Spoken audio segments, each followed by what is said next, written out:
Welcome back to the Detroit is Different podcast studios. And in studio, I got somebody that's kind of connected to the family. But furthermore, when we talk about family, she's like right there at the start of any human journey, but definitely a family journey as well. A professional dreamer, she said, and she sees it, embraces it, and it definitely starts with some littles. When I say some littles, I mean young people. I'm talking about infants. So like the birthing in the birthing center and so much more we're going to find out today. Leslie, how are you doing today? I'm doing good. I'm happy to be here with you. Good. All right. So we start these Detroit is Different kind of based on like the connection of a family in Detroit. How many generations deep is your family to living in Detroit?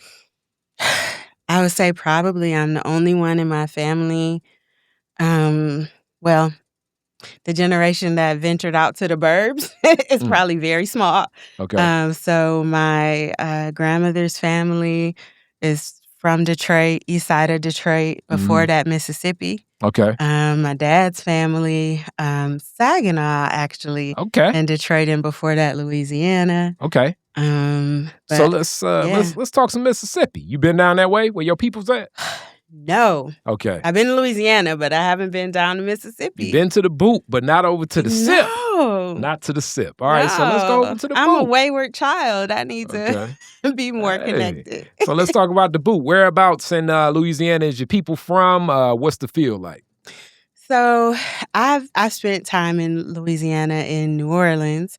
I think my family's probably from the more rural parts, and that's on my paternal grandmother's side. But I love Louisiana culture and music and food, and the history is just, you can't beat it. Yep. I'm like I said, you already kicked back. Come closer to the mic. I'm sorry. There we go. All right, so you connect to the culture that is kind of there, and now we talked about family, east side. Whereabouts? What neighborhood? Oh, geez. Now I wish I could remember my grandmother's street. Why do I have Chalmers in my mind? Is that east? Chalmers is east for sure. Yeah. Okay. All right. And then as far as like you growing up, what neighborhood do you remember most? So I grew up in the burbs. Okay. So I was a Saginaw baby, moved to the burbs of the city, graduated high school from Southfield, Lathrop, which is now being torn down. But rededicated myself in terms of my career and working life. I have worked in public health in the city all of my professional life, unless I was abroad. All right, so we gotta. You just jumped around. I know. I know. So first off, Saginaw, I don't even consider that a suburb. I consider that's up 75. That's Sag nasty. Yeah, and they say, like, unless you from there, you can't say it. But I always say, it's like they mess with it. It's like the Flint of Flint is what I feel. It's like Saginaw. Definitely, it's been some good connections in Saginaw and a lot of creativity, a lot of talented people up that way. But for sure, one of those towns where like a lot of people know each other. The connections are strong. When were you in Saginaw? Like what ages? 0 to 5. Okay. And after that, then summers, because my nana, Jessie Matthews, was there. And so it was small. So I was like Jessie's baby. No matter when I came back, I was Jessie's baby. All right. That's what's up. So then you guys come this way and go to Southfield. Yes. Okay, and then, Southfield is a suburb of the city of Detroit. Depending upon when you land in Southfield, it's feels different more now. like Detroit than a suburb of Detroit, but it's all just dependent.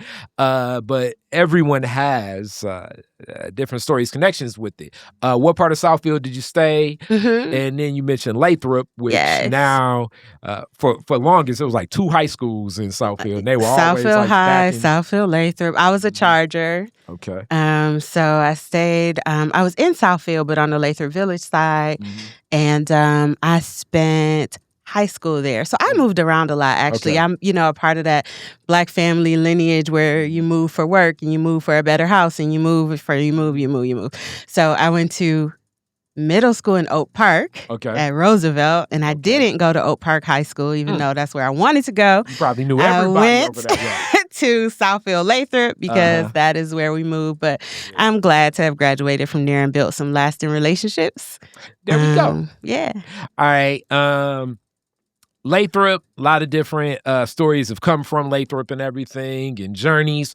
What was the feel like? What was that focus when you were there? Because I know it's also like, it was access to some arts programs, some business programs. It was a lot into that high school. Yes. I was a big nerd, so I was very much involved in my academics. I was the school's representative to the school board at the time. Okay. All right, wait, we gotta stop there. How did that come about? And that's actually really taking on a political position, even at a very early age. What was the connection? What was the catalyst for you to move in that direction? We had, it was a nominated process, and there was a representative from Southfield High, a representative from Southfield Lathrop. And at that time, I wanted to be our school's representative because I wanted to understand where and how decisions were made. And I was grateful. I think, honestly, now I look back and I think I won it because nobody else wanted to do it.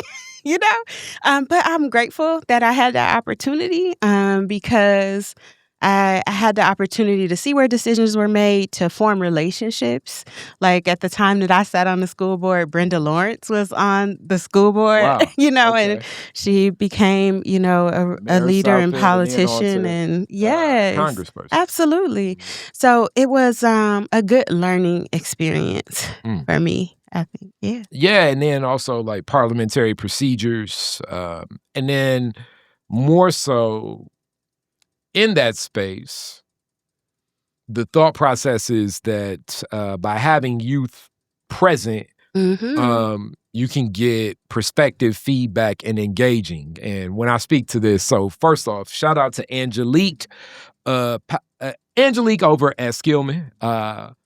Angelique Williams-Power, that is the CEO there and is always really more so advocating for making sure that youth voice is not something that is presented, but it's actually engaged. And also Amber Redrick of Teen Hype. There are some people that are really pushing for that.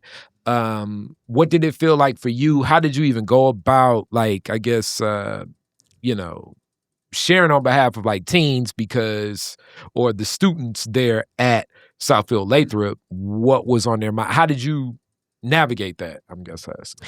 I think for me, my connection was, my class committee, like serving as secretary there. So I got to hear about, concerns and interests that way, in addition to my friend group. And when I was there, they actually did take time, to engage us. I think we had a small moment on the agenda, to share. I don't believe we got to vote on things, but we got to hear the proceedings and how things were happening. And I think it does do something to acculturate, for lack of a better word. I think I had a level of comfortability moving into environments like that in college because I had that experience in high school. Absolutely. And also, what era are we talking of Southfield Lathrop? So you don't got. You trying to get me to tell you how old I am? You ain't got to give me specifics. Just give me an era, because this is like, I always like to give sometimes context, but depending upon the era, I definitely know as more and more of the school voucher discussion began happening across the state of Michigan, Southfield Lathrop becomes one of the schools, and also like Oak Park High School, Ferndale High School, that they become one of the schools that ends up almost becoming like a magnet school for students across Metro Detroit, and not just students inside of Southfield Lathrop. And that's the reason I asked, because I'm like, how was that? Because I'm sure that had some impact, possibly, depending upon when you were there, on what was happening. And that's why I asked. Oh, yeah. So I am old enough to remember when, a certain wing was the Black student wing, a certain wing was the Chaldean student wing, and the rest of the school was the rest of the school. So it was, I think, probably prior to some of that. We are actually, honestly, we're having our 30-year reunion this year. Yeah. Okay. So even in that iteration now, you have that other dynamic that you just kind of brought up of many of these communities, like my community, and it's been uplifted that this was for years a Jewish community. Southfield and Oak Park, Oak Park especially, these are, and in some ways, depending upon where you go, these are still very Jewish communities. Absolutely. So like the design and a lot of the feel, and just as we look at, integration of these institutions, and now, that becomes a different perspective of asking, because your role in leadership, especially being Black in leadership, young Black woman in leadership, representing a body of students where culturally, there are many differences. There are many differences. To your point about the Jewish community and area, suburbs, and cities, like I said, I moved around a lot. So prior to going to Roosevelt Middle School, I actually went to Avery Elementary School on the very Orthodox side of Oak Park. And so it's interesting that you bring that up, because now as an adult, when I think about things like public health and city planning, I am very aware of how that area of Oak Park was truly designed for the lifestyle and the religious observances of the Orthodox community. And it's really fascinating to think back to that. And that experience was very interesting because probably I was one of maybe 5 Black kids in my class. Wow. But so I learned about race. and having an understanding of more than race, and I'm not necessarily placing this on that part of the community or anything, but this is where when people talk about systemic racism, it ends up being when systems are not necessarily designed equitably in the same ways for other people, how they function. So something like as simple as, what we're making for lunch and at the times that we eat, it could impact depending upon how a person observes faith or, what their path is. And it can just be completely dismissed, but a system's in place where it's more so catered to and connecting to others. I mean, I uplift on Detroit is different often that I believe America was designed for white men that had businesses and property. And I always say the further you get away from that, I'm not saying that the success can't come about, but it's going to be a different path you take. Yeah, I think that that's really resonant to me. And especially when I think about my work in healthcare and birth care, is that, our healthcare systems were not designed with the health and well-being of Black women in mind. And for those of us who have the education, resources, the means, the way, the influence, we got to change that. It's, we're jumping here. So we're here. We're going to go back to like picking up the story and the journey. But I remember even 2 years ago, one of the, what I feel is though, one of my favorite episodes of Detroit is Different. Professor Lovejoy was a tenured professor actually in I want to say biochemistry at University of Michigan for years, and close to him closing his and moving towards retirement and tenure.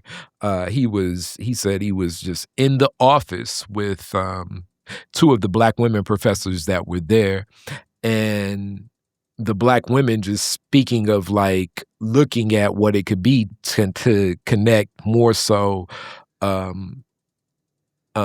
really diving into more studies about healthcare systems in the Black community. And for him, This is back to like, I definitely don't necessarily think that this is intentional or even like a willful ignorance, but it's just like he didn't even necessarily kind of see these designs. So it led into, it's still research that's going on. And I'm glad I was able to share that with them. And even, and it's so unique. After I shared all of that with him, I'm like, man, you ever read Medical Apartheid? He was like, no, I haven't even seen that. So I gave him my copy. Good. And I bought another one. But I'm like, yeah, man, this is from, this is from completely academic medical scholars and many people in medicine. When we talk about that journey of Black women, I think it becomes more prominent. And I usually use celebrity figures just so people can kind of understand this of like, the pain tolerance of Black women, are Black women even heard?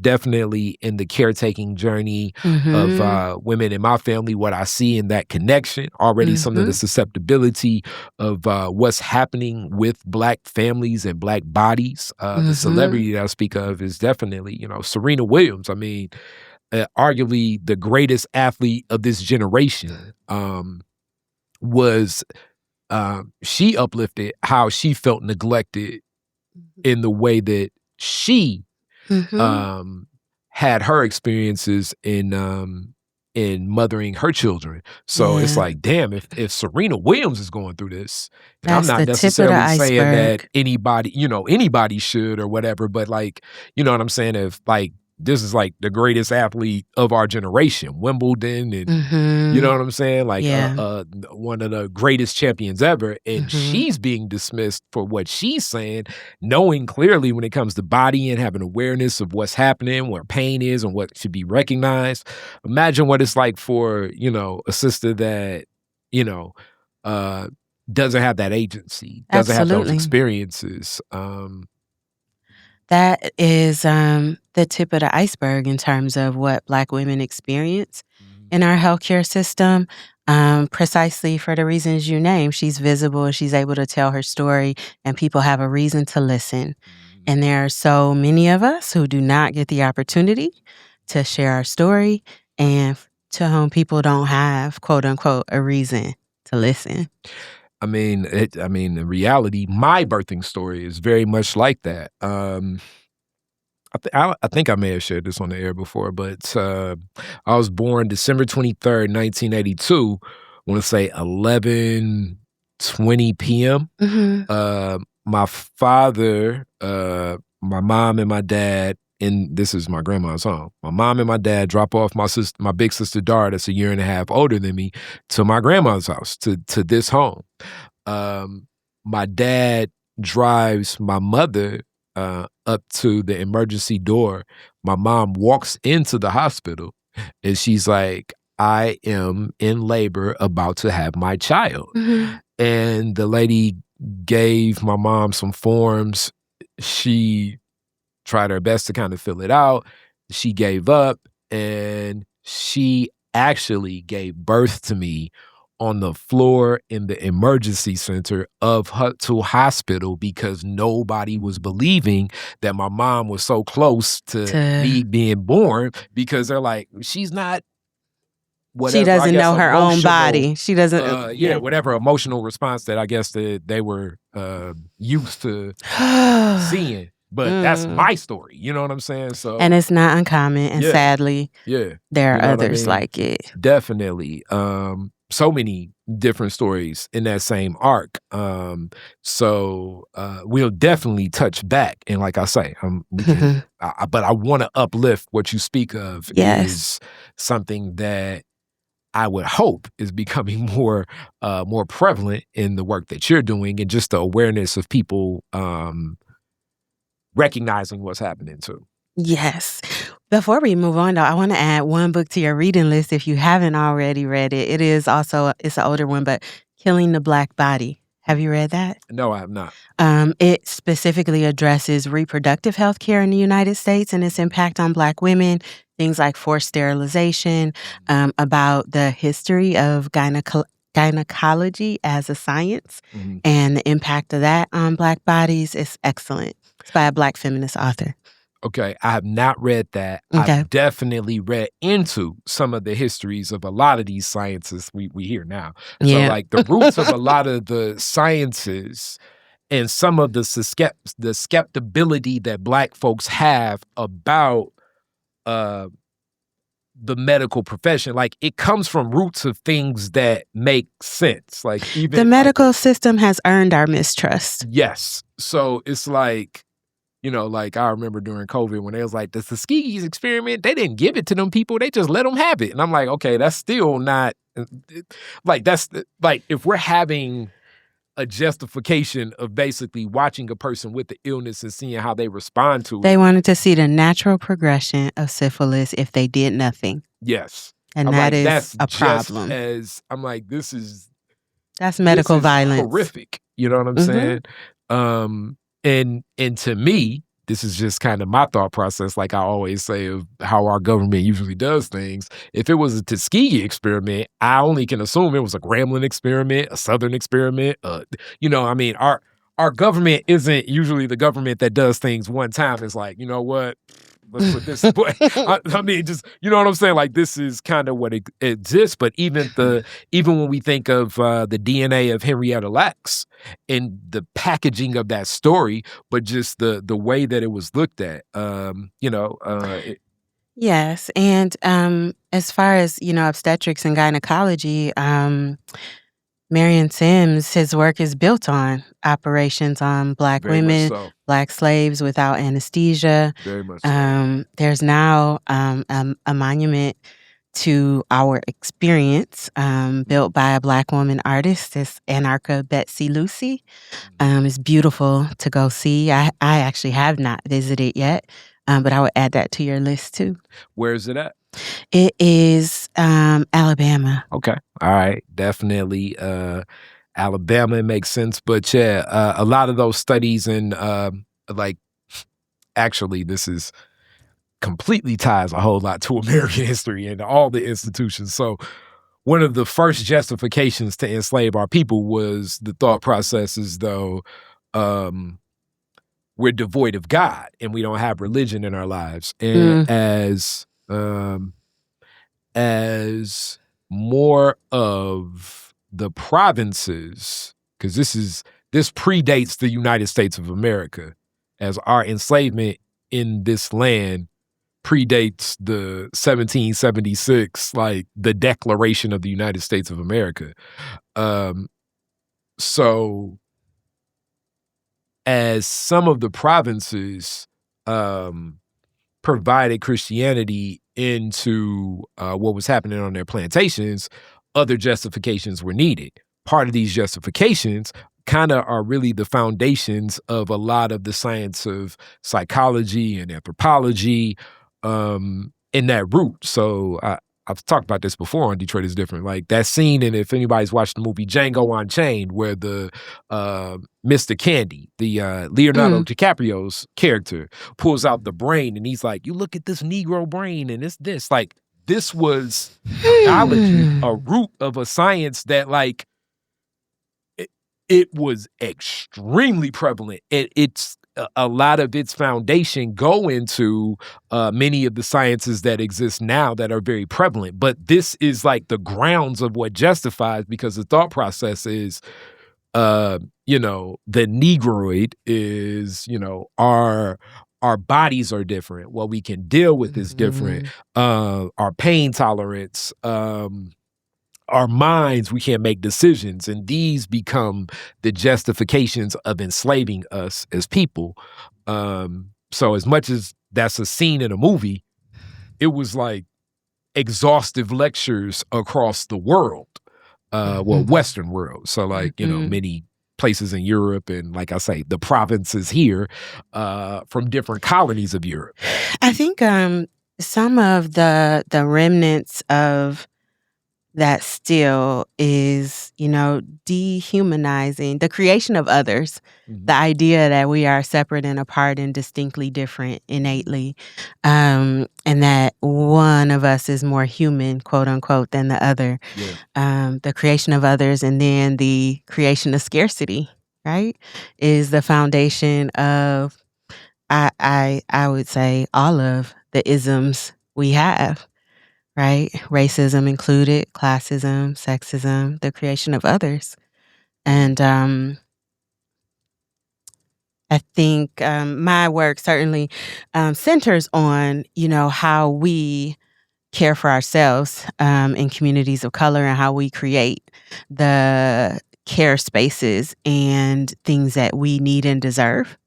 But I also think that, in my line of work, the area of maternal health, the way we do it in this country is not working well for any of us. And we could all stand to think about what it would look like to consider, as John Powell talks about, a new us, where there aren't others and where we all have a vested interest in being well. Definitely. And like I say, we're going to drive into that further for sure. But I want to kind of pick up the pen in some of your journey in life. Yes, absolutely. So in that same journey, you talked about your parents were moving all the time. What was the profession of your parents that had you traveling? So my mom was a nurse, and so as a nurse, I think nurses are desired and can work anywhere. My dad was in broadcast engineering. Wow! And so he actually worked at the TV stations in the city. Okay. So I can remember growing up and sitting in the news chairs at WDIV on the weekends when nobody was there, but he was there, twirling around. He also worked at Fox 2. I think he was at Fox 2 when he passed away, I believe. Condolences on his loss. And was he a producer? Was he running camera? What was he was behind the scenes engineering. Oh, okay. Okay. Well, that means he was doing everything. Yeah. Okay. So yeah. And so we moved for those opportunities because when we were in Saginaw, he worked at our smaller TV station there, and so we moved here for him to be at WDIV and then Fox 2, and yeah. Yeah, and this is another one of those things that so many things in Black life come centered from Detroit because there's just so many Black people that are here. So definitely shout out to the Gerald McBride interview I had not too long ago and the Lou Beatty Jr. interview, just kind of talking about radio broadcasts here. But television broadcasts here also has some strong ties to some Black folks that become like giants in industry on camera and also behind the camera. People like, shout out to Randy Henry, you know what I'm saying? And guys like that. But I mean, like just those foundations of kind of like, the Doris Biscoes and, Glenda Lewis, Gloria Lewis, like it's arcs of people, Carmen Harlan that kind of like build a gateway for others, Charlene Mitchell Rogers, to kind of occupy broadcast television. Because first off, you may not even necessarily watch TV, but if you look at the clips now, you know what I'm saying? It's great to see the amount of Black acres on television. But it definitely, in my lifetime, that was not always the case. It was like Emery King, Carmen Harlan. You know what I'm saying? Yes. It was like, okay, we getting maybe 4 or 5, you know what I mean? And that's it. Whereas now it's definitely changed behind and on the camera. And more things are striding in that way of what could be looked at and kind of finding those opportunities. Yeah, absolutely. So in this, also, your mom's a nurse. So that kind of already puts a lens of some of the medical industry in your life at a younger age. You know what I'm saying? Yes. What was your take, just kind of like seeing your mom work within hospital systems as a child? What was that like? I think the biggest impact on me as a child was that I was that kid who knew the words for everything. Wow. Because my mom, taught us about our bodies. We had books around the house, so while other kids had like these cute names for their private parts, I was like, oh, that's a vagina, that's a penis, and this is it. Like I was that kid. Thanks to my mom, Linda Welch. My dad is James Welch. And She was a psych nurse, which I think is also another interesting layer to it when we think about how our communities perceive and think about mental health care. So my mom was in mental health care, and so there was a lot that, as a child, I was not actively aware of. I will say, from a historical perspective, around how we treat mental health in this state, she was a nurse when Northville Psychiatric was still open and where we actually had space for folks who needed mental health treatment instead of to be incarcerated or homeless and so forth. And so I do remember the political implications of those changes and seeing that change in her work environment, and now as a public health person, how that's impacted our state. I love you bring that up. Something else that has been brought up on Detroit is Different before, but to even like tap into like Northville and bring that up. I think the first time we're really speaking about it on Detroit is Different was the interview with Kenyatta Peoples that leads Black Family Development. And I haven't released it yet, but I recently interviewed James White that leads DWIN. And him, like both perspectives, so people kind of can get an arc of this, of how how my understanding of what happened. When back in the day, the thought process, people almost used to jokingly say, you can go to the crazy house, right? Oh, jeez. There were facilities that were there to provide care for people that had mental reasons for Yeah. mental health. And like a lot of institutions in American history, the roots of many of them are not the best, but these facilities over time still did have a lot of people that did provide assistance. During the tenure of Governor John Engler, a lot of this transitions, and I think this was a wave of many conservative politicians. The thought process was like, we need to stop paying for these institutions. And the thought process is, I've been told, is like, let's medicate some of these challenges as opposed to dealing with them in more of a interpersonal, empathetic, possibly more holistic manner. It's like, let's just medicate what these challenges become. So that has a lot of the institutions closed. And James White, he's a police officer at the time, and he even spoke to it, because I was like, man, this is what I'm used to hearing. But a lot of the homelessness or houselessness that exists in this nation, some of the people that are incarcerated, like the relationship, it's like a one-to-one amount. And he says, yeah, you even felt it as those facilities were closing. Some of the incidents he dealt with as a police officer, it's like a direct correlation. Absolutely. Mm-hmm. And your mother working in one of those institutions definitely speaks to, like, I guess, like even a little bit of a different understanding of all nurses, I think, at best are going to be like, have a heart and have care. But I'm thinking in my mind, in facilities like that, it's going to take a different type of patience and understanding. That part. She worked at Northfield Psychiatric and also at the VA is where she retired from. And so definitely a different level, I think, of compassionate understanding. Yeah. For folks with mental health challenges or traumatic experiences, and how that impacts then their perspective and their opportunities for life. Yeah, man, yes. And even speaking of that, the only time I've been to one of those facilities, it's I think I've told this story even like once, but homegirl, and it's so interesting, clearly what like war, the conditions of war can do to a person. And I still don't even know. I guess I was like Operation Iraqi Freedom, or I don't know what the hell the war in Iraq that was lasting like for 10 years was. I don't even know the name of it, but I got a homegirl from high school that went over there. And before, she was almost like Whitley on a different world, a character, right? And after it definitely was different. But even visiting all of the items on my body that I had to check in and what that was. And I kind of, when she told me, she was like, it's just hard to tap back into this because, people are frantic about like wanting Christmas gifts. And some of the things she saw were just like, one of the stories that she tells me is it was a man that walks into the tent of like, I guess the cafeteria.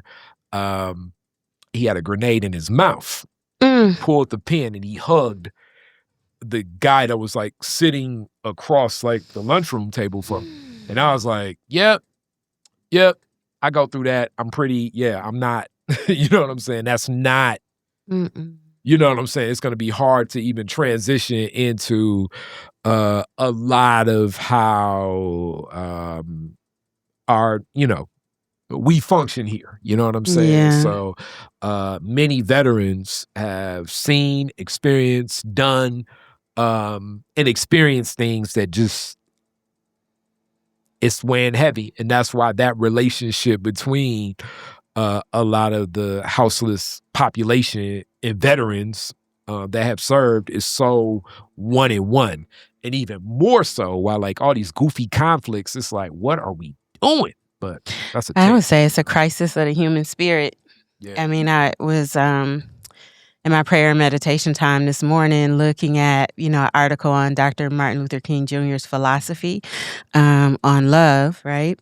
As an understanding, creative, and redemptive goodwill for all. And one of the ways he talked about the civil rights movement was not only as a civil rights movement, but as a spiritual movement.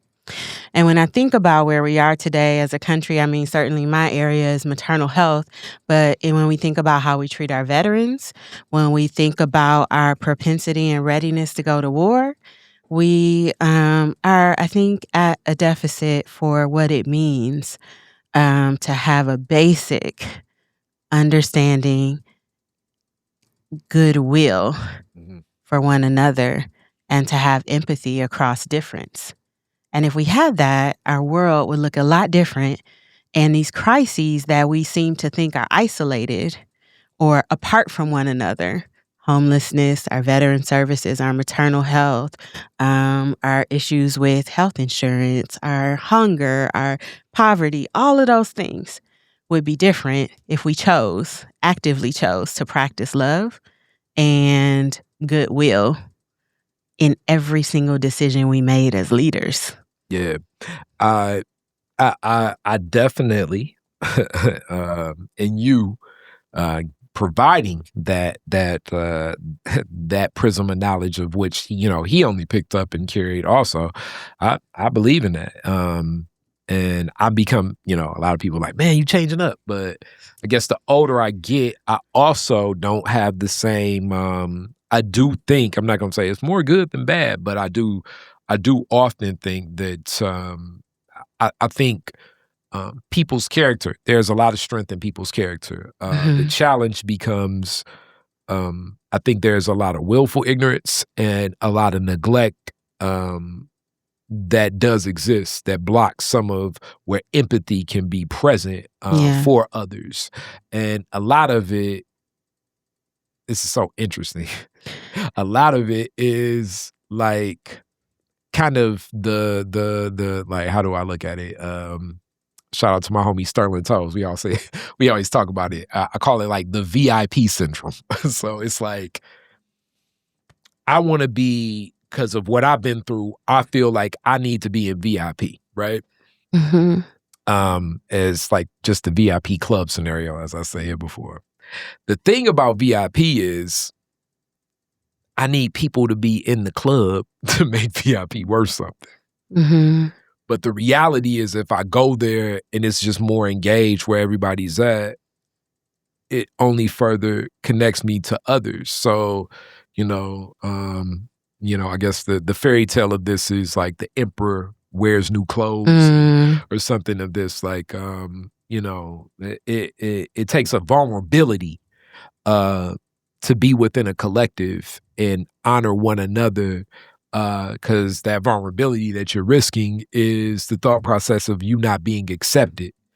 But if you accept others, that's going to be the best step of building the relationships where now you're going to only be more accepted. But I do think those fears of that vulnerability exist in many. Hence, I want to be in VIP so people can look up at me. You know what I'm saying? And I don't have to risk the vulnerability of not belonging. Like, yo, I came out because it's Saturday and I'm usually bored and I felt like I wanted to have a conversation with a person. It's like, dude, guy's crazy. You know what I'm saying? You know what I mean? But the reality is, by leading with that type of vulnerability, it's going to be like, yo, that's funny, but I feel the same way. That's why I'm here. Now, we're doing what we do best. We're social creatures.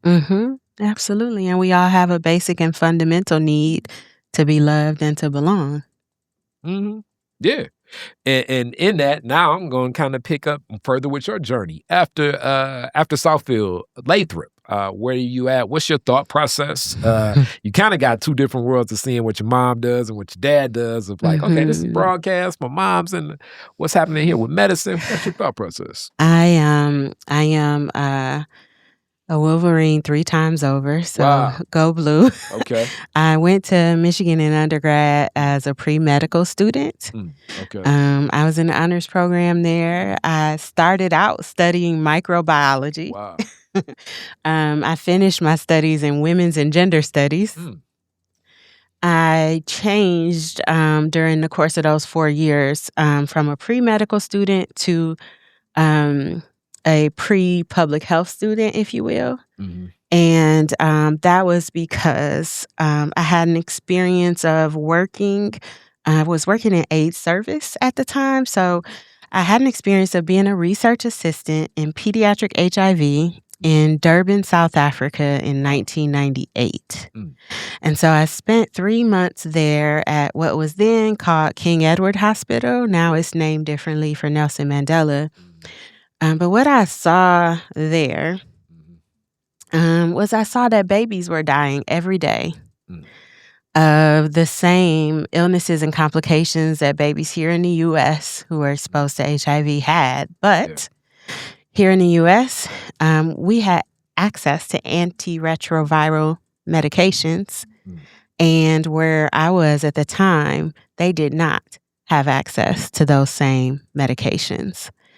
And so what I came away understanding was that healthcare was about more than good doctors, because they were fantastic doctors that I was working with there.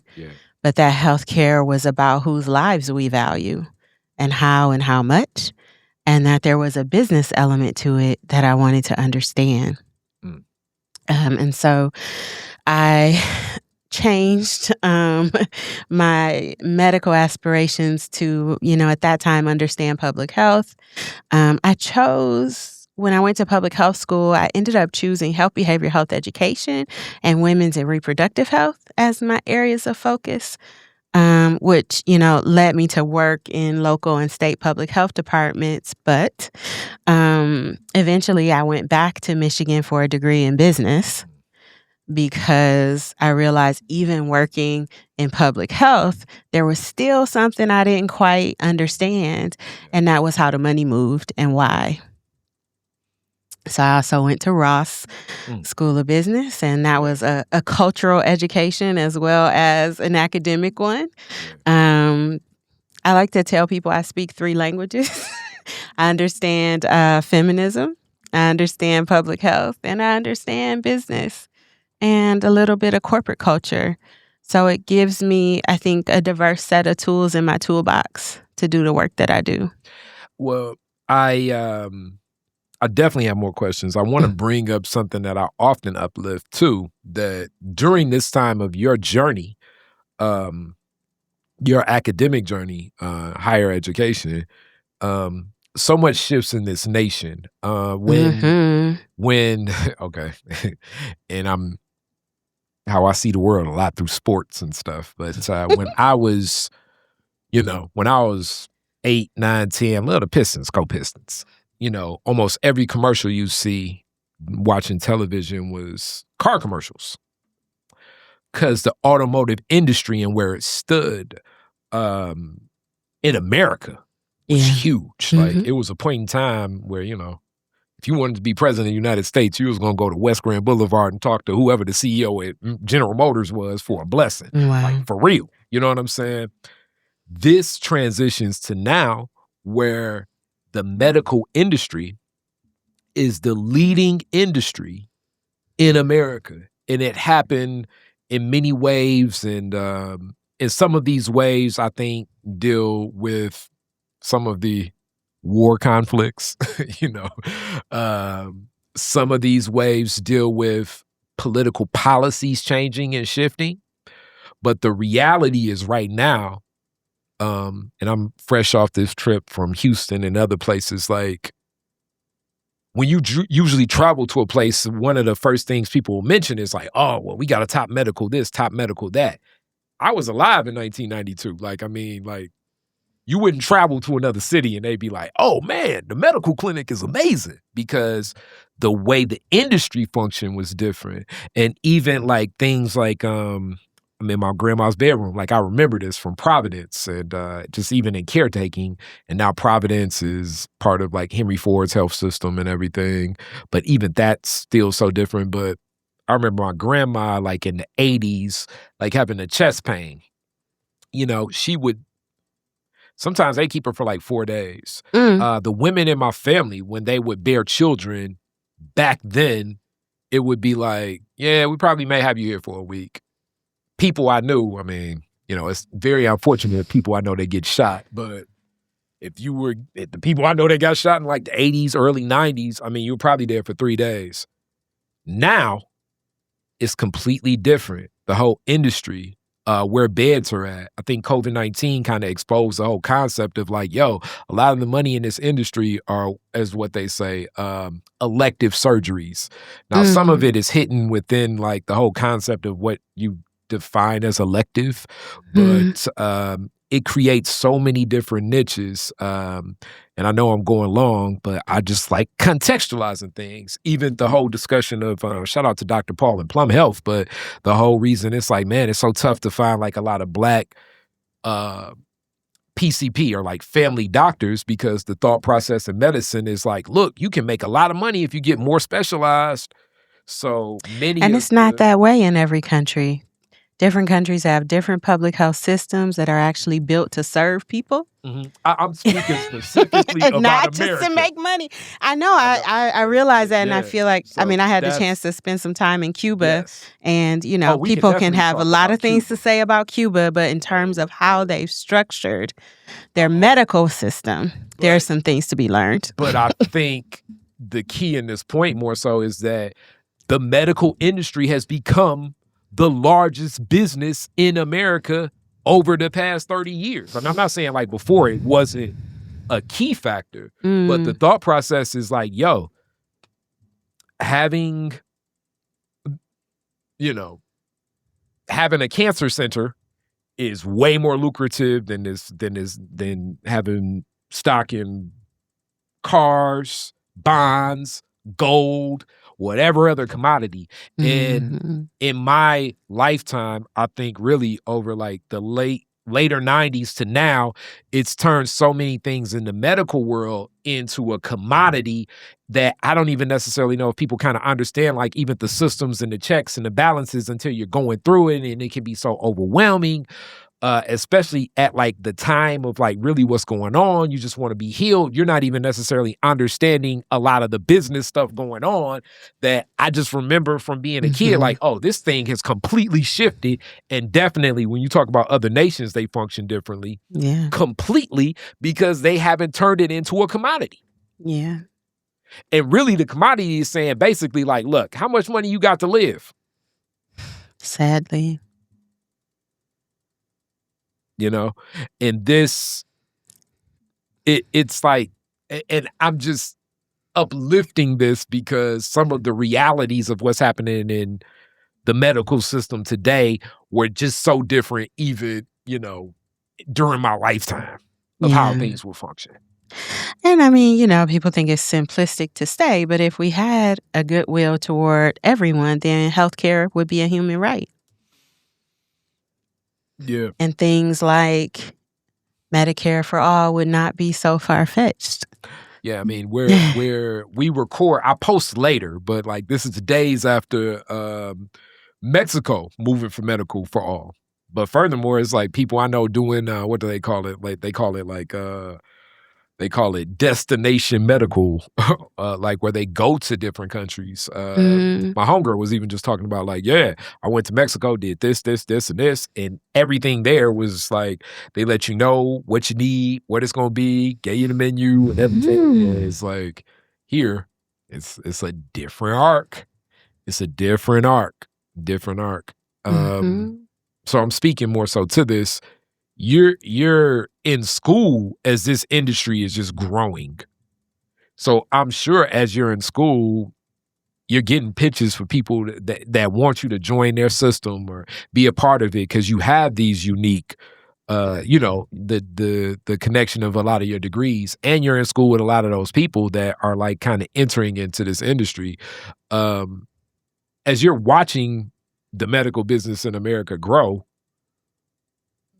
what's your thought process, especially being that now you've done some, like, I guess, I forget what that's called, but it sounds like you were in South Africa doing, what is it that doctors do? Damn, I'm forgetting what that's called. Like a doctor has to do this for like 6 years and then they become a doctor. Like your residency or internship. No. Okay. I was an undergraduate research assistant at that time. And I didn't pursue my medical studies to that level to go to medical school, go to residency. No, instead I chose public health school. I chose business school, and I chose to work in government public health. So I worked at the city level. I worked at the state level. My last role in public health in the city of Detroit some years ago was as deputy director of public health for the city. And for me, the public health choice was about doing work to serve my communities and about the opportunity to have, population level impact as far as decision making and resource allocation. But I think what I learned pretty quickly is that all of the decisions that are made at those levels are not necessarily based on only the best of what we know from a health and public health perspective. For example, we have decades of research that tells us that midwifery care is beneficial to people. Not only is it beneficial to people, but it produces better outcomes, a better birth experience. It's more cost effective. But yet our birth care system in the U.S. is built the opposite way, right? In countries that do better than the United States as far as birth is concerned, care starts with midwives. And 75 to 80% of people will see midwives for their reproductive health and birth journey. Yeah. In the U.S., less than 15% of us have access to midwives. Yeah. And that's a problem. Mm-hmm. And the more I learned about it, the more I wanted Black women in the city to have access to midwifery care. And that's why my co-founders and I started Birth Detroit. That's beautiful. Yeah, definitely. I mean, I think the other big logical thing, obviously, is the industry of formula versus breast milk. It's just, that's another one of those business institutions that's, and with that, especially for like Black people, in certain generations, like it's like looked down upon. And this is part of the propaganda associated with a lot of things that come from our people. The same is true for midwifery. Exactly. The same is true for midwifery. I mean, a lot of us don't even know what midwives are. Mm-hmm. When at one point in our culture and our history, midwifery care was health care. It wasn't just birth care. I mean, beyond healthcare. I mean, I'm sure people have seen those pictures of like, I think more in this, like it'll be enslaved Black women that are nursing like these white infants. But in that same concept of it, oftentimes any illness that would happen in the plantation, it's like, yeah, get to her because she knows what's going on. And it also goes into like just the science of just knowing how to look at herbs, know what's needed, a lot of things that go right into like, as you say, midwifery. I guess I don't like to use the term voodoo, but more so like different cultures that kind of just come back from things that our people have known for a long time. But the thought process of like, oh, you can't do that. You know, you want to be in these systems. And those systems have not been the best outcomes for our people. Mm-hmm. I think what I would love for, folks to understand about midwifery is that, and I'm not a clinician, but I had both my babies with midwives, but not in a birth center because there was no birth center for me to go to. So I had in-hospital midwives. But the key difference is that in midwifery, birth is a normal physiological experience. It is part of our reproductive life cycle and is treated as such instead of as a medical emergency that is layered with risk and that requires surgery, which is how it is treated in obstetrics. And we have been made to believe that obstetric birth and hospital birth is the safest birth, and that's actually not true. And if we take a historical perspective and look back into the 1900s, there was a time when almost all babies were born with midwives. And then there was a concerted and deliberate effort to move birth out of the hands of midwives, predominantly Black midwives, and into the hands of physicians, predominantly white male physicians. Right. And it was done in multiple layers. So there's academic journals that talked about how our midwives were unfit. There's propaganda and public campaigns about midwives being unclean and uneducated. And then there are laws, and I feel like I can critique our public health system. I'm trained in public health. There are public health laws of the time that implemented requirements to be, quote unquote, licensed or trained as a midwife that they knew our Black midwives couldn't meet. Yeah. And so it then made white-led institutions the gatekeepers of birth options for all communities, right? And I think it's, a testament to the strength and power of Black women and Black midwives that not only do we still have a strong community of Black midwives, though it's small, but we are seeing a resurgence and an increase in the number of midwives with the reproductive and birth justice movements in this country. And it's critical to our future for our health and safety, because we deserve so much more than what we're experiencing right now in the U.S. birth system. Yeah, very much so. As I say, the industry of it, and it becomes, as you talk about, connected to the propaganda, these systems build the outcomes that do come about. I guess personal journey in this, and the children were miscarriages, but in that it was heavy. But along heavy and just even the journey of interacting, as you say, with the hospital system of like, okay, midwife, doula, where this goes, what's happening. It was so much that so much I did learn, so much more I know I will learn over time, but also like almost like every step of the way, it's like how do I put this? It's almost like try to have like an analogy or something. Like let's say like you're trying to get on a roller coaster and you're like right under whatever the like, hey, do you want to? Like each step of the way is more so like you sure you don't want this option? So like every step of the way was more so saying like, yo, this, I think we need to think from this option. So it becomes difficult because the arc of like the people that are saying this are kind of coming from an arc of like the what do I say?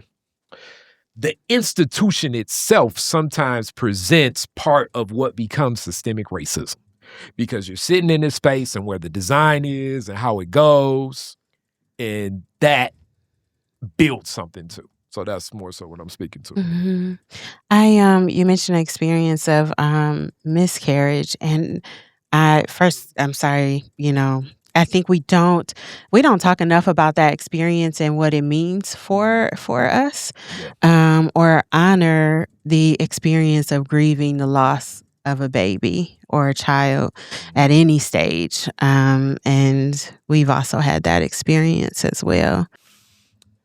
So you were just giving more so like more perspective on a miscarriage and what that experience is for a family. For a family, I would say the experience of miscarriage or pregnancy loss at any stage is significant for a family. I've had that experience myself personally and supported friends and family through that experience. And it's one of the things where I felt like in the medical system was not honored or treated or held with care. And I think when we think about what it means to be cared for by midwives and what the midwifery model of care provides, it does provide you not only a different experience of care for your physical health, but also care for your mental and spiritual health. And ideally, a community of support as you grieve a loss like that. And in this, I know this is going to be an interesting bounce too, but you've started from the collection of people you knew and built what you're doing now with the birthing center. When did that vision begin to crystallize that this is the direction you're going to go? Because, back to like medicine being one hell of an industry right now, being a deputy director of public health in the city, I can only imagine the other opportunities that possibly across the world that could be presented to you, available to you. When do you crystallize that this is the path that I pursue? I think for me, it was on maternity leave after my second baby, right? So my second child was born in 2013.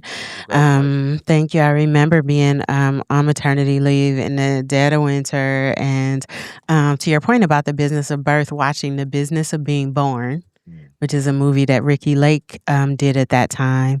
And also really having time to steep myself in the public health research, in the research about birth centers as options.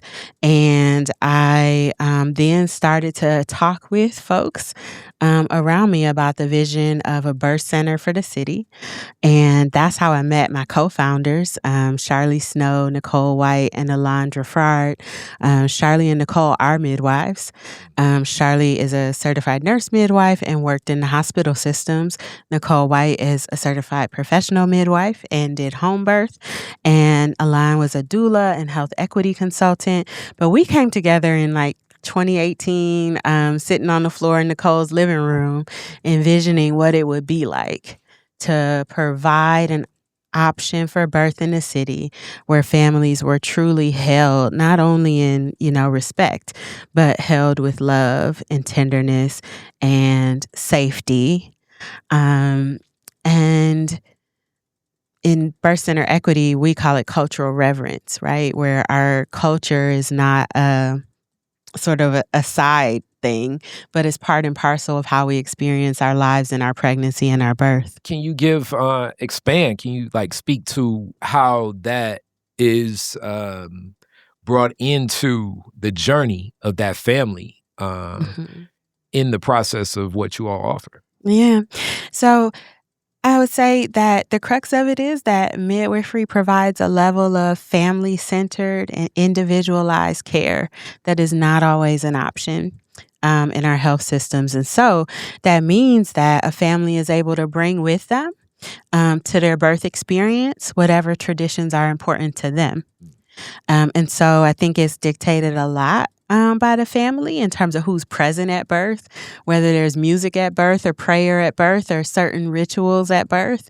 I thankfully have the lens of not only our local birth center, Birth Detroit, but being a part of a national organization, I have some window into experiences at other birth centers across the country, including Indigenous-led ones, where cultural practices are integrated into the birth experience.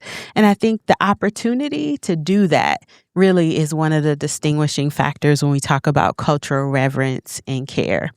But I also think from where we are now, right? From where we are now, where we have so much fear around the birth experience and whether or not we will survive, whether or not we'll be listened to, whether or not our pain will be managed, whether or not we'll have a choice of physician or environment.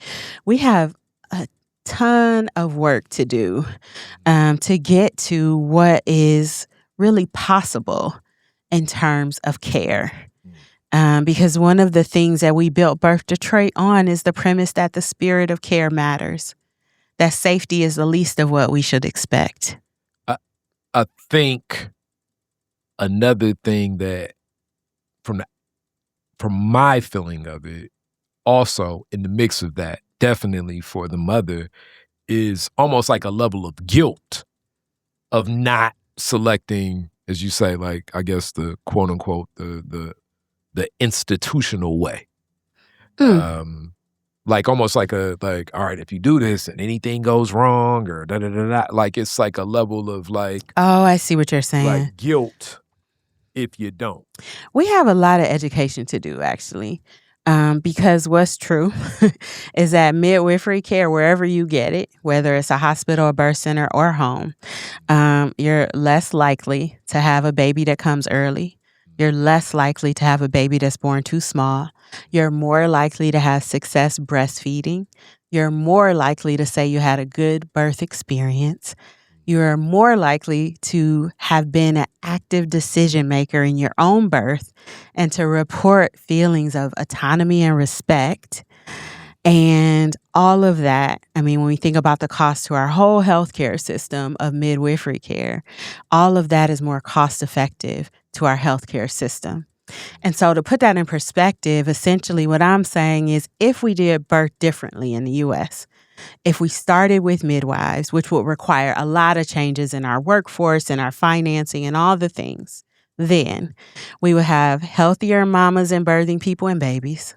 We would have healthier, more engaged families from the beginning, and we would avert so much medical trauma and so much in unnecessary medical expenditures.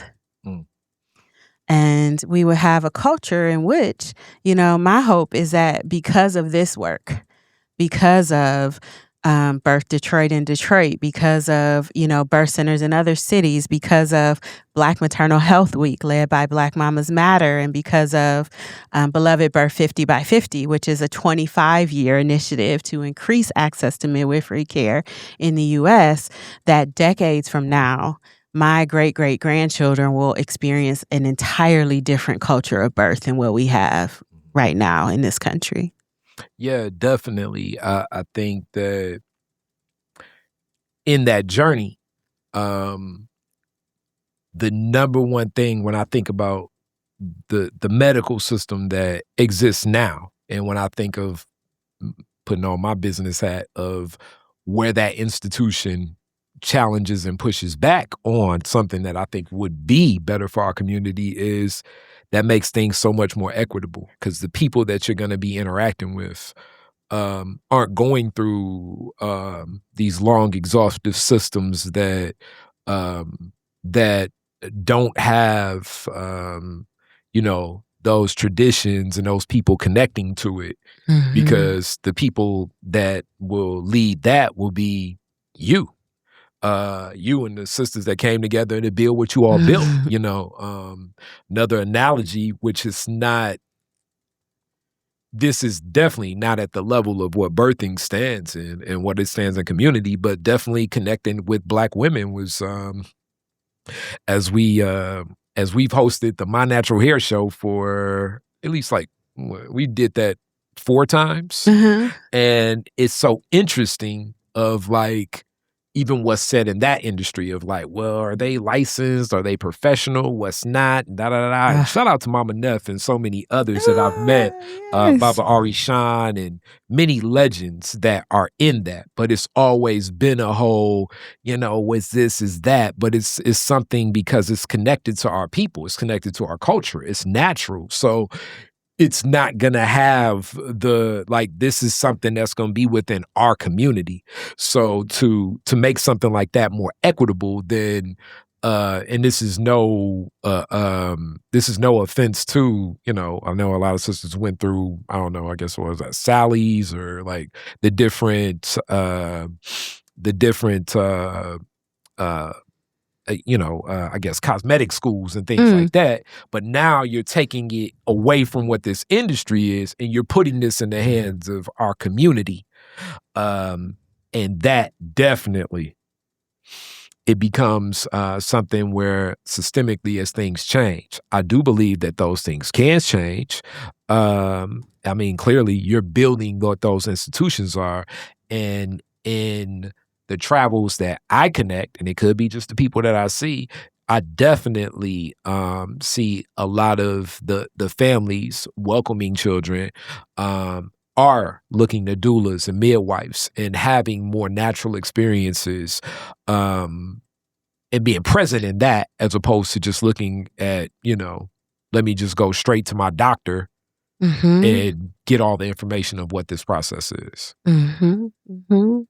And I think also a lot of us don't know, we can get midwifery care for our well woman care, for our, routine gynecological exams.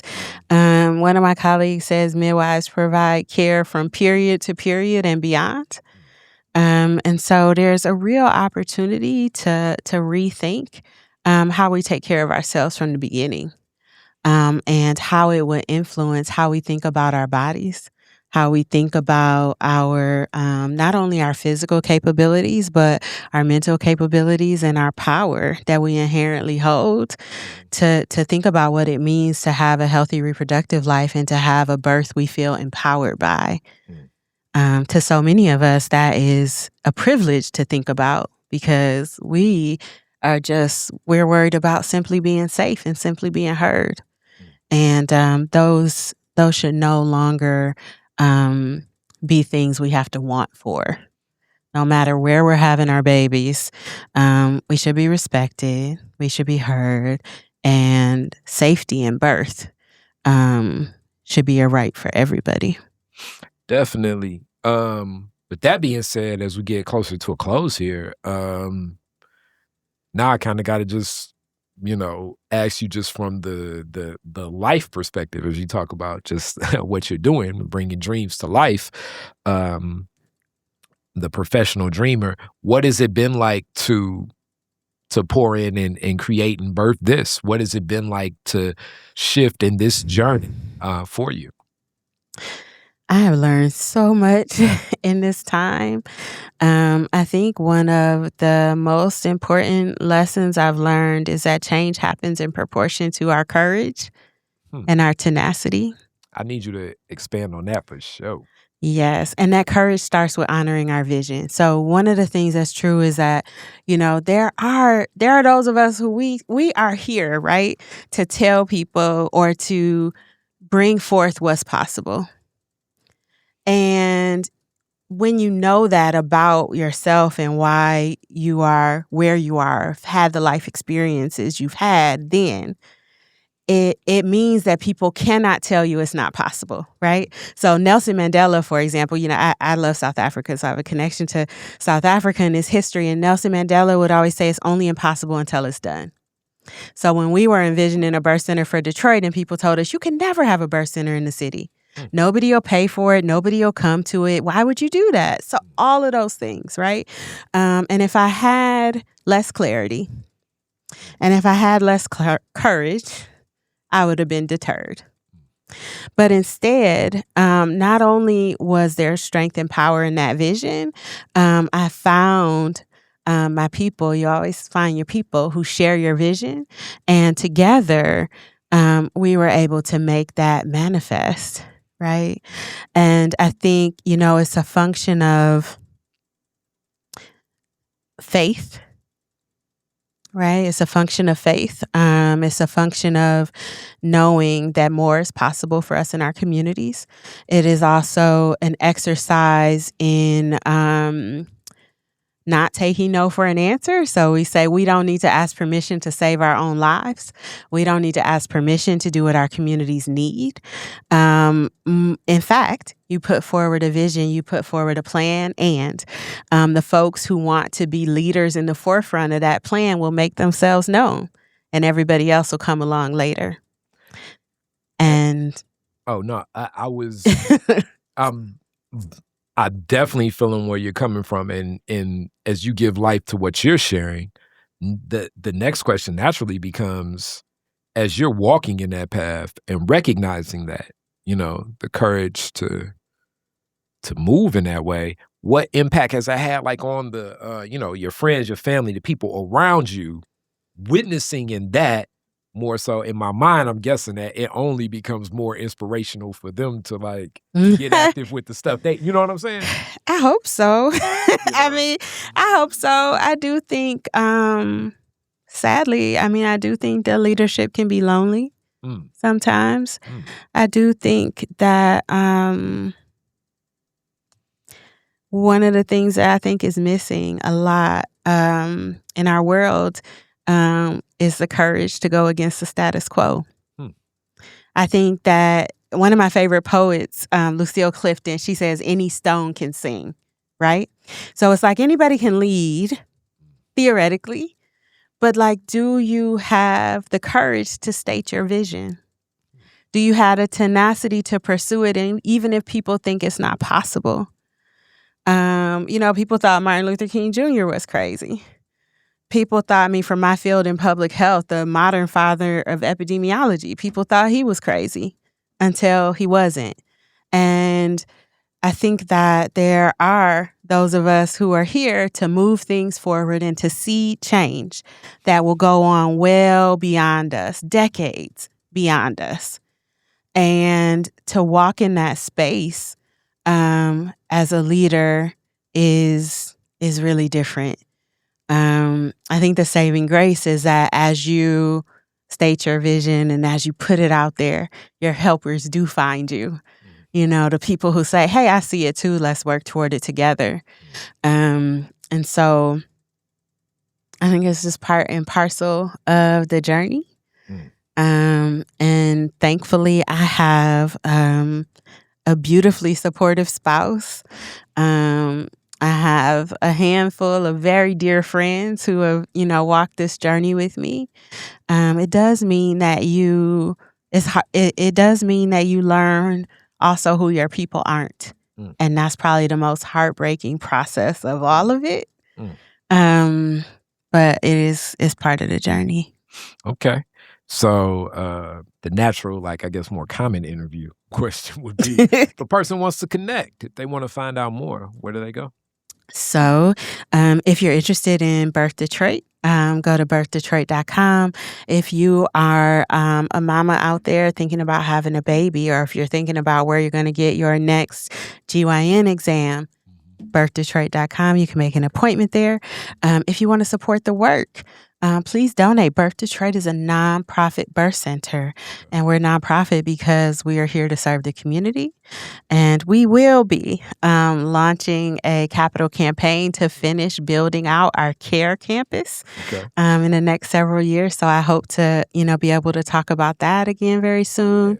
And then if you're watching this from a place outside Detroit and you want to support your local birth center, or you're looking for another birth center led by folks of color, you can go to birthcenterequity.org. belovedbirth50by50.org. Okay.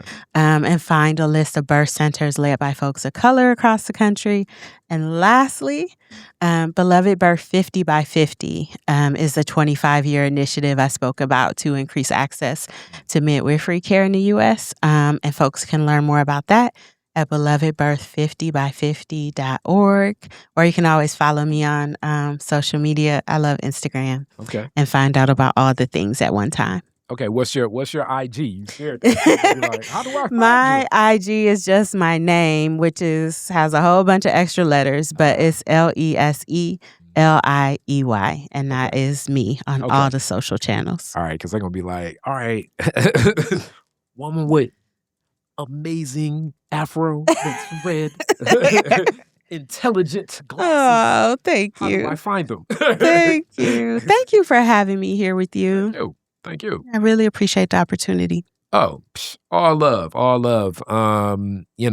Bit by bit, we get more and more Detroit stories, and you definitely added a lot of layers. And like usual, people be like, you be talking more than you'll get sometimes. I do. But I like to contextualize stuff so that people can kind of have in their mind some of what I see as I have these associative memories of things that kind of connect. And we definitely drove into some streets that on many of these Detroit's difference we don't get to drive down when we talk about the medical industry that's upon us. And I also like to encapsulate also in errors, because it's just so many people that, if you're 20 right now, you have no idea what walking in a hospital was like in 1992. I do. It was a lot different. And I'm not necessarily saying it was, 1,000% better, but just some of the realities that are happening now. Changed. I mean, it's very unfortunate that I still know people that get shot, but almost like everybody I know that it's not in ICU. I mean, you get shot, you're going to go to the hospital today, and you're going to be out of that hospital today. And you're going to be given medicine to deal with healing yourself from a bullet wound, which is like, this is crazy to think about from like back in the day,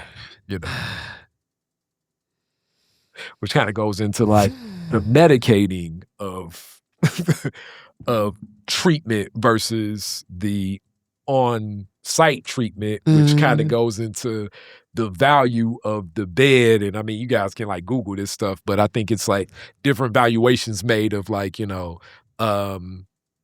a medical, the people investing. These are businesses, private hospitals. So it's like the maximum money I can make off that medical bed is whatever X amount of dollars it is that can turn over this fast. So if we have the same person in there with the same illness for an extended period of time, I'm not maximizing the amount of money that we can get from this medical bed. It didn't really feel so much like that because I just know how long people were in there for things that I know today are different. Talk about it. So, all right, with that, classic Detroit is different questions. Your very first car, your make and model, year you got it. Oh my gosh, you asked me that? I had a Ford Pinto. Okay. Oh man. And I mean, not that I'm that old. It was an old car when I got it. I know. But that's what I had. And it had a new radio in it, and it had a sunroof. Radio, you had sound? And I had a sunroof. And a sunroof. Yes, sir. Okay. Where's the first place you went when you got it? Probably to my boyfriend's house. There we go. I'm with it. Yes. The new sounds. What was your now I gotta go. Oh, jeez. You had your sounds going. What was your what was the jam of the day? Oh my God, are you really asking me this? I love 90s R&B. Okay. So, oh my gosh. So I love 90s R&B, 90s hip hop. I was listening to Joe, of all people, All the Things Your Man Can't Do. I remember that. I was listening to Bone Thugs and Harmony, Biggie, just all of it. So it's like all of it. Total, Kissing You, I want to know. Yes. Then you're going over the Crossroads. Yes, all of it. I'm with it. It was like, I'm pushing. Push. My favorite singer of all time, though, is Luther Vandross. That's a whole nother. We could do a whole nother show on that. Talk about it. I love that. I love the documentary that came out last year. Yes. I didn't even know half that stuff, and I've been listening to it the whole time. Yes.